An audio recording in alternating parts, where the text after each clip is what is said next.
Hello everyone, welcome back to this channel. In this video, I will show you the easy and clear steps on how to hide emojis in Tooltip tab in Opera browser Windows 10 computer.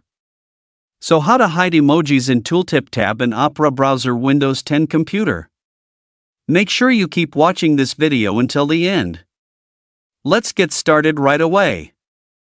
Firstly, just go to Opera browser on your computer or laptop. This is the Opera browser display. Then move the cursor to the top right of the screen. Here are lots of menu options. Then tap the three-line icon here. And a scrolling menu will appear like this, and scroll down. And tap the setting menu here. Now here you are in the settings menu. Enter the browser menu. Now here you are in the browser menu.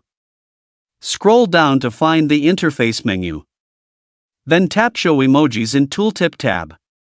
This feature allows users to hide emojis in the Tooltip tab on Opera browser in Windows 10 for a cleaner and simpler look. So that's it, the tutorial how to hide emojis in Tooltip tab in Opera browser Windows 10 computer. Thank you for watching. I hope this video is useful. See you in the next video.